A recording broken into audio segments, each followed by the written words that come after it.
Okay, for those of you guys joining us, we just took our forever quiz, which, to be honest, I am closing down right now. There we go. We just took our forever quiz, and we realized there are tons of concepts in this chapter, and almost all of those concepts attach back to some sort of forever card. Now, yes, you have to know how to take derivatives. So, pause real quick. What forever cards did I not make you study for today? Anything before number 20. However, what do you need to know? Everything before, okay, not everything. You don't need to know the limits, you don't need to know the derivative of the inverse, you don't need to know related rates, although that was in a forever card. Okay, there are some things you don't need to know. Yeah, true. But you need to be ready for E tomorrow, LN tomorrow, trig tomorrow. It's going to be everywhere? No. But it's going to be there, here and there, scattered, just a quick smattering without. Smattering? Smithering? Nope, that's not the right word. Anyway.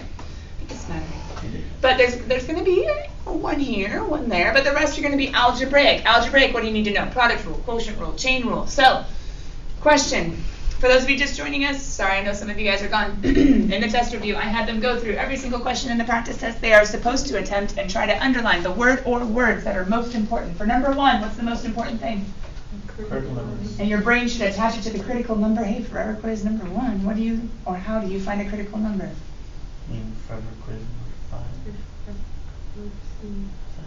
Oh, wasn't it forever question number? Oh, question number 1. Question number yes, 1. that's what I meant. Find the zeros. Or was it the end? At the back. Of the derivative. Depends how you write it. F derivative. Okay. Okay. For today, yeah. But pause and breathe. For today, you had to try to get the wording perfect.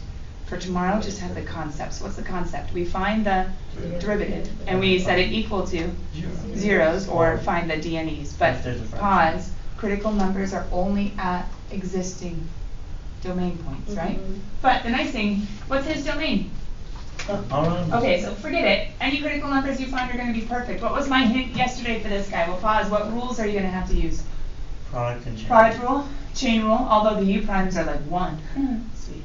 But then I also said use your green pen trick. Maybe someone's going to ask me about that, but use a green pen trick. Number 2, what was the key word or words? Absolute max. Absolute. Absolute. Isn't that EBT, extreme value theorem? How do you find absolute extrema on a closed interval? Well, as long as he's continuous, just test the critical numbers and the endpoints, right? Yep. In a table. But why is this one not that easy? Because you know the derivative is massive. We had Tyler and John and Adam was working out too, doing a quotient rule yesterday. The derivative is massive, so let's learn from their experience. The derivative is massive, and even at the end of that massive derivative, you have a cubic numerator you need to set equal to 0. Why is that awful?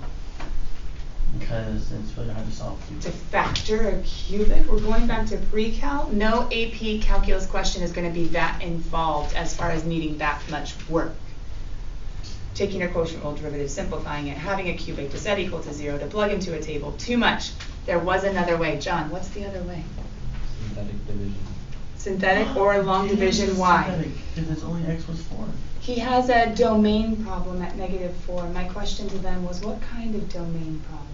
If you plug -4 into the numerator, guess what? It's a 0 over 0, which means he can go away. Which means one quick little division and your nastiness becomes a nice little quadratic with no remainder that you can take derivatives of a whole lot easier than that. But what do you need to do the whole time? Even though you're going to plug in for EBT, even though you're going to plug in your critical numbers and your endpoints, when you plug in -4 to divide and use the quadratic only. When you plug in and you get something, he is not allowed to actually be An open interval. because he, A, doesn't exist in the original, and B, it says don't look at him. It tells you twice not to look at him. One of them says a domain problem, the other one says no. So, right away, can I say B and D are wrong? Yeah, -4 should not have been used. But I'm still going to plug him in. I think it was a 3 or something like that. And I think he was supposed to be the maximum. But at that place, there's a... Oh. I did a swoop because it's a parabola. Anyway, you'll notice that there's a this and there's a this. And is there a maximum? He's not there. He's missing. Anyway. John, Tyler, and Adam made your lives better. Number 3. What's the main? Extrema. Extrema. What kind? It didn't say. Okay, so highest, lowest, absolute, I guess. Oh, you have a graph. Look at it. Can there be a max at a whole? No. Okay, just making sure.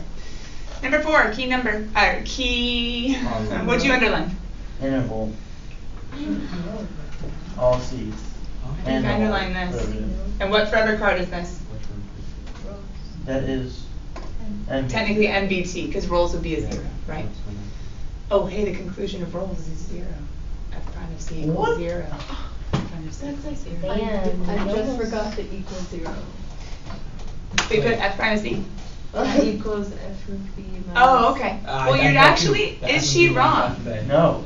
No, just when you plug in, it's going to be F of B minus F of A is going to equal 0. So technically, was Andrea right? That's what I didn't do. Technically. Now, if you put a 0 instead of F of B minus F of A over B minus A, could you get in trouble? Oh, Yeah, that's you what can't I go put. backwards. Wait, what did you? I put F prime of C equals F of B minus F of A over. I told you it was right. Pause. That's Pause. Pause. You're not getting the concept, and we have other things to go over today. This will always work. No. Andrea, you were right. This will always work for MBT or rolls. But my question is, rolls says F prime of C equals 0. Can I always use the 0? No, it doesn't work in MBT if it's anything but 0. So this works and makes a 0 if it's supposed to be, or makes a number if it's supposed to be. But rolls 0 can't replace MBT. Anyway, MBT is the most important guy to memorize anyway. But pause and come back. Pause and come back. The most common thing I see on this one, because don't you guys have a long answer on the test that I said you should probably put a star by? Yes. And I said there was like a rolls one you should put a star by, and an MBT multiple choice one you should put a star by. It's because kids make mistakes on this all the time. So can we talk about the multiple choice? Is it enough to, wait a minute, where am I plugging in 7 and 2? F. Not F prime, F. So I can plug in this right away and say, oh, 9 minus 14 over 7 is 9 minus 2. And then 9 minus 14 over 2 is 9 minus 7. Okay, is this going to be a number? Yes. Could the number be in the multiple choice? Yes. Is this number the final answer for C? No. Who's C? This guy. And who's this guy? It's the x in the derivative. Well, don't you have to find the derivative? Yes. And maybe you do a quotient rule, or maybe you would say, hey, that's negative 14x to the negative 1. Yay. And eventually, you would get here. And you'd have to set this equal to this. Where is C? What do you have to do? Solve the division. I'm just warning you. On the test or on any sort of quiz or on any sort of practice AP, kids make mistakes all the time of just doing this or just doing this and not setting them equal and taking the last final step of solving for who you're supposed to solve for. John, what's something that they should probably just make a note of real quick? Which C are they finding? F prime. Yeah, from the F prime, and they're only going to choose at the very end the C's that are what? In the interval. In between. Nice. Only those C's. If there are other C's, you say, nope, not you, just the ones in between. Number 5, keywords. They're the same. It's like 1 plus minus. Yeah, plus minus. I don't want negatives. I only want the ones between 2 and 7. Relative. Okay, we're going to go a lot faster now. Number 5, keywords. Relative maximum. Relative max. Do you have, wait a minute. It says given it has a relative max. I mean, that's just more like a clue. It's like it's like, hey, like number 72 with all the clues. What are they actually, look at the multiple choice. Could it be a good strategy tomorrow to look at the multiple choice? What are they actually asking you to do? Find the relative max? No, they gave it to you. Look, what should you do to figure this out? Derive. Derive and do a sign chart with critical numbers, right? Nice, Kyle. Because look, negatives and positives of f prime, I will know exactly where that's supposed to happen if I just do a first derivative sign chart, f prime and f. Right? Yeah. Sometimes look at the answers to guide you. Number 6. Relative Oh, there's a life lesson extrema. in that. That was Find good. the relative. That was good. Find, yeah, look, all over the place. Relative extrema. Using what test? I don't know. First derivative test? Who's that? You were studying it for today. You have to make an increasing, decreasing sign chart and then follow the flow to figure out exactly where the maxes and mins are, looking at your sign chart. Is there another way with someone whose second derivative is very, very easy to find? What's the second derivative test say for relative extrema? Take f second derivative, and what are you plugging in? Because they are the only guys, whether with the first or the second derivative test, who are the only possible extrema? Crits. So I have to find my crits still with my first. So either way, find your crits. Just one way is saying take them to a first derivative sign chart, and the other one says plug them into f double prime. Either way, you should be able to tell. What's the keywords? Concave. Who are you looking at? The second. Second derivative. This one. I don't know. Look. Crit. Oh, sorry, I just didn't know. Concavity. Concavity. Who am I looking at? The second. Second derivative, and make a sign chart, and you'll know which one's right. True? What do you? Ooh. Second derivative test. Second derivative test says take the crits. Oh no, I have to find clouds parting, sun shining, choir singing. What do they give you? The second derivative. But who am I plugging into the second derivative? Wait, I need f prime. No, I don't, because what did they give me? You just need to know the test and how those are supposed to go into that. Wow. And then test. Remember, you have to And that test one is if there's stars. curvature. That one's starred. But you have to know the concept, or else you're like, can't do a sign chart. You don't have that prime. No. But you can plug in and find curvature. If the f double prime is negative, what kind of crit is it going to be? A max. A maximum. If the f double prime is positive, what kind of crit are you going to have? Mm-hmm. Keyword. Possible? No. Actual. Actual. But do I start with the possible? Yeah. So I start with pips, and pips say second derivative equal to 0 or DNE, but a polynomial won't have DNEs equal to 0. And then I just say, yay, answers, circle, done. No, those are just possible. How do I test to make sure that A chart. A chart that shows me that concavity actually changes. Went from The sign positive to actually negative, changes. negative If the to sign doesn't change of the second derivative, nope. Then it's Skip, none of skip, these. skip. You guys know it was critical numbers. You guys know it was increasing, decreasing. You guys, okay, we'll come back to it. You guys know it's rolls. Hey, what would make rolls fail or MVT fail? If there's no. If it equals, If there was no domain problem. Right? Why does this fail? Oh, I gave you the answer. Why does it fail? If a function f is, for MVT, if a function f is continuous on a closed interval, Oh, and A to B. differentiate. Question, is he continuous on? Kathleen, what's his domain problem? Yeah, she was talking about domain yesterday. X can't equal -1. Is -1 a problem? Yes. He's right there. Oh, okay. Fires, Fail. clouds, parting, Wait a minute. rainbows, shining. He's not continuous. If he's not continuous, what else is he also? Not differentiable. Ooh, that fails. And rolls has that extra little f of A equals f of B, which you have to plug in and see whether or not, oh, look at that one and that one, or maybe all three. Ooh, you gotta check. Okay. Number 17, rolls. Number 18, MVT. Number 19, decreasing. Number 20, skip. Number 21, skip. Number 22. Rolls theorem. Guys, didn't we have homework examples of how to apply rolls and MVT and find C if possible? It was all of section 3.2. Didn't we do examples in notes? You can go back to the YouTube video, section 3.2, and just pause me right at the beginning of an MVT or a rolls problem. Try to solve it yourself and then listen to me teach you how. Does that make sense? Or you can check the answer key and hope that you have a really good idea. Number 23, you're not using a graphing calculator tomorrow, so it's not a big idea. But wait, this is a basic graph. Who is this guy? You don't need a grapher. It's to the right. It's a sharp point. So when they say use the graph to find the value of the derivative if it exists at the extremum, I don't need the graph. I know the graph. What's the value of the derivative at any sharp point? DNE. Oh, that was fun. Okay, so let's go talk about graphs. Where are, back of your homework spirals, where a graph's going to show up tomorrow? Oh, yeah. Where a graph's going to show up tomorrow? You guys have to put in some reps. You got to put in some work tonight on these reviews and practices. All the reps in. I'm doing math homework before. For right now, I don't want you to be surprised by anything. Number 15 is a practice test problem, and people that did the test review said there was also another one in the test review. So you can do this one with us all together, and then you can go play with the test review one and see how it goes. Okay? But first of all, now let's start with number 15, because that was the one that we had from yesterday. Number 15, guys, it gives you clues, right? What's the very first clue that it gives you? Oh, shoot. Oh, you might have put it the wrong one. I put it in pieces.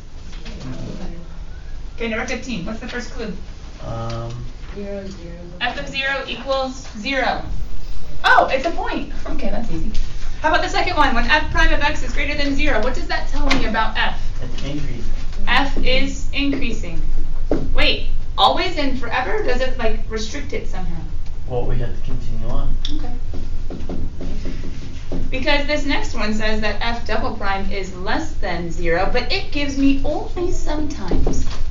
Oh, it's kind of like it's giving me like a little sign chart sort of thing and saying that for the second derivative, he's a negative which direction of 1, left or right?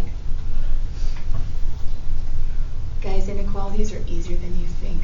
The inequality always points to the direction. A less than, this way. Oh, easy. Which means f is concave. Oh, fill it in. F is concave down. And yes, you can do C, period D, period tomorrow. So what's going to be the clue for the next one? Okay, yeah. Which would be like this on a sign chart if it helps your brain think about it. What's your next clue?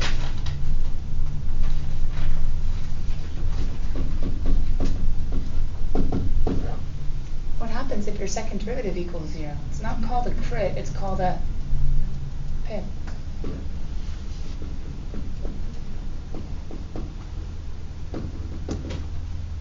Oh wait, in a pip where the sign changes, isn't that an actual inflection point if I put it all together?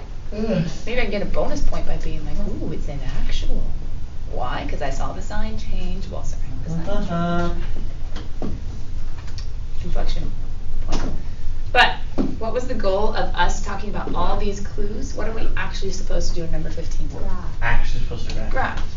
Now, the only x's I see as being important are 1 and 0, right? Well, there's 1, and there's 0. Oh, PK is working on the one from the book yesterday? She was doing the review one. This is the practice test one. F of 0 is 0. Isn't that just a point, guys? Got him.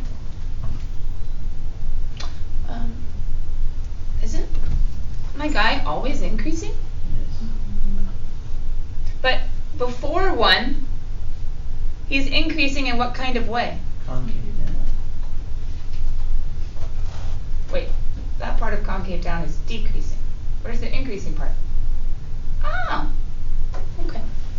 So he's increasing. He has to go through this point.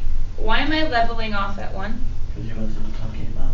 Because I have to switch from concave down to concave up here, and I get to have an inflection point to do so. Dun, dun, dun, dun. That was easy. Now, the one in the test review has you changing a little bit more. Excited. Maybe with some decreasing and increasing. But do you see what I did? I could have drawn this a lot of different ways, but I had to have it being concave down and then maybe I couldn't have drawn it that many different ways. I had to go through that, I had to increase through, so I had to somehow up there do a twisty twist at 1. So that my concave up would be on that side. But guys, check it. Where do you think the majority of points would be for this long answer question on the test tomorrow with just the clues a little tweaked? Where are most of the points going to be? On the I'm going to have colons, I'm going to have lines. Look at all these points you get just by telling me what it means. And then, okay, a couple if you put it all together. Sound good? Yay. Nice. deal. So that's one way of graphing it here. What's the other way of graphing it here? This way. Okay. Our opener, a while back. We had 2 pages. One page was we have F prime. Skies, open, clouds, parted, choir, sang, light, shone. It was awesome. And then we had a graph of F prime. And back then we didn't know too much, and now we know a lot more. Tomorrow on the test, a long answer that just has like a fine, B, fine, C, fine. Maybe this is good to ready. Like, get ready and study. It's going to be a graph of a derivative. It's just going to be tweaked a little bit. And you're all hearing me say right now, it's a tricky concept. Did you all hear that? So maybe you want to go back when we did that opener and listen to me talk about it in section, I think it was 3.1? Maybe 3? Something. Somewhere in there. But you guys should see, because at the very beginning of the video, there's like a graph and an equation up on the board. Okay, let's check it. To find relative extrema, don't I want my critical numbers? Okay, well, I think it's time for us to do sign charts. So we're going to do an increasing, decreasing sign chart. But what else do you see? CalcAB. Some of you are like, what? We don't have an equation. We can't do. Yes, we can. This graph has all the clues we need. This graph of f prime. And I have negative infinity to infinity because this guy, well, his domain is negative infinity to infinity. And wherever derivatives exist, remember, my derivatives are my y's and my x's are just x's. Wherever my derivatives exist, wherever something is differentiable, the original is continuous, so the domain, all real numbers, domain, all real numbers, but we need to put in critical numbers. Now, this is going to confuse you if you look here. Think about your forever card. Critical numbers are places where the derivative f prime, which are the y's, f prime, which are the y's, with f prime, which are the Y's, is 0 or d(any). All of this is smoothly connected. I don't think I have any d(any)s. I don't see any gaps or vertical asymptotes or anything. But I do see some zeros, don't you? Many zeros. Where are the zeros? -1. The intercepts. The zeros of the y's when the heights, which are the f primes, are 0. Oh, look. I have one at -1, I have one at 1, and I have one at 5. Look at all my little zeros. My critical numbers are the zeros of my function, and my zeros are the x-intercepts because my derivative function are the y's. So these are all my crits. Now, how do I know relative extrema from crits? I need to look at, well, either the second derivative, which I don't have, or I look at f changing from increasing to decreasing, but I don't have f. What does f prime do to get relative extrema? F changes from increasing to decreasing. F prime changes from positives to negatives. Aren't f primes the y's? Yeah. What would be the y value of any point if I was to actually try to approximate it before -1? All the y values are down. They're negative. All of the y's, all of the f primes are negative. A way of thinking about it is, if I go to the left of -1, how do I get to my curve? I go down. That's a negative derivative. What are all the heights in between -1 to 1? All the heights, all the f primes. What are all the heights? Still going down, still negatives. If I was to go to any x value, I would have to go down to get to that negative y value, aka negative f prime value. And what are going to be the y values of any points in between here and here? Up, aka positive. And then after 5, down, so therefore negative. You're asking yourself, where are the heights to answer the question of what are the signs of f prime? You have to go down, aka f prime negative. You have to go down, aka f prime negative. You have to go up, aka f prime positive. You have to go down, aka f prime negative. Now, ignore the graph. Completely ignore the graph and say, I know what's going on when f prime is negative, f is decreasing. Still decreasing. Oh, he's in. Oh. And then, oh. So ignore the graph. According to your sign chart, there is a relative min of f, not f prime, of f. Where? Where's the min? Follow the flow. 1. At 1. There he is. And there's a relative max. Ignore f prime. He's going to confuse you. Look at the sign chart. F has a max at 5.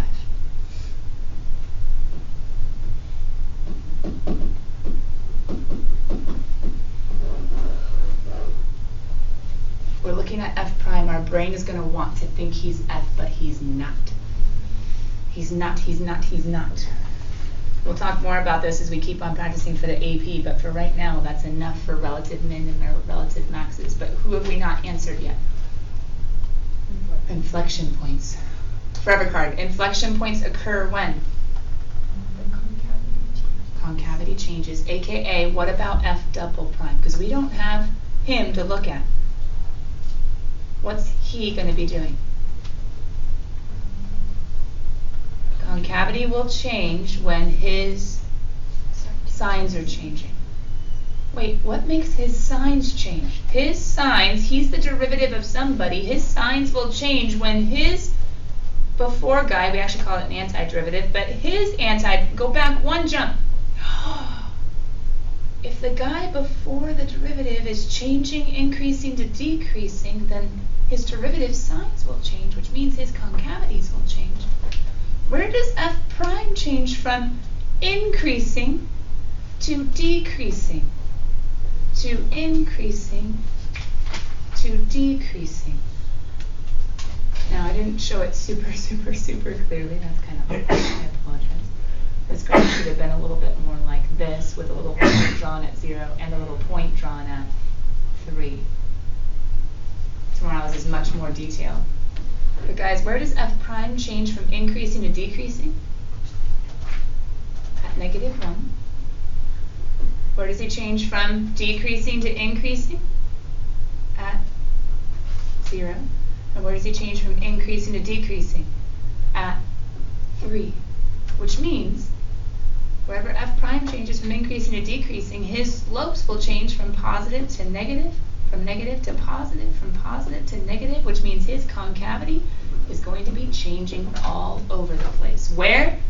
At these little relative extrema of f prime, aka at these zeros of f prime's derivative, which we all know f prime's derivative is f double prime, which then connects to everything gets tied together with this question given a graph of this dude. Our points of inflection will occur at x equals -1, 0, and 3. And once again, this graph was not super clear as to where those changes occur. Okay. Do you guys want to hear about the testimony? I've given you tons of information, but I'll give you a little more. Remember, I threw out this big old honkin' long answer question of section 3.5 we never got to? It's fine. We'll do it after Thanksgiving break. It's fine. Your test is 3 pages, 3 sides long. So 2 pages, 3 sides. Your test is 2 pages, 3 sides long. You're going to end up having 10 multiple choice. Oh, nope, 11 multiple choice. You're going to end up having 11 multiple choice and 3 long answer. But wait a minute. Didn't I just give you 2 of the long answers? Yes. And didn't I give you a huge hint as to the 3rd?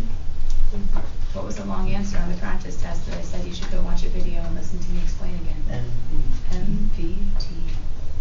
I think you know all 3 long answers. I think you know all 3 long answers. So in the multiple choice, the 11 multiple choice, what are some things that I see? Critical numbers. Find C for MVT. Why does MVT work or not work? Find me some relative extrema. Second derivative test. Absolute extrema. Points of inflection. Oh. There's an inverse trig. Why am I telling you there's an inverse trig? So you can go home and refresh. Memorize your inverse trig derivative rule, right? Because you Wasn't said there you an had- inverse trig, Kathleen? Secant inverse somewhere?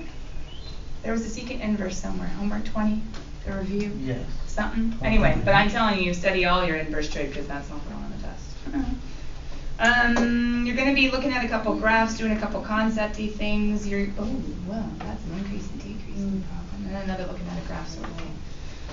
Anyway, guys, did any of those sound like practice test problems? Yes. Did I have you star practice test problems? Yes. Last test, were there ones that looked like the practice test? Yes. What do you have online underneath practice test bonus after the practice Answer test? key. The answer key, my way, solved and left out. What do you need to get in tonight? Some reps. Some reps of what? Concepts we talked about. Yeah, I'll be in here during lunch. I'll be in here period 7. I'll be in here after school, but at 3:45, I'm kicking people out. Because I'm grabbing my suitcase in front of the door. You guys okay? I think so. Should you make sure to have the cell phone number of somebody tonight to be like, hey, let's talk about it, let's work it out, let's elaborate a little bit? Yes. Tomorrow morning, you are not turning in your notes, you are not turning in your homework spirals. I'm not here to grade it, and I can't even get to my classroom over break. So, you are putting your cell phones in the chart. Mrs. Ashdale has been apprised of you guys coming in, staggering the seating, just don't have to turn anything in. No calculators, as we've already talked.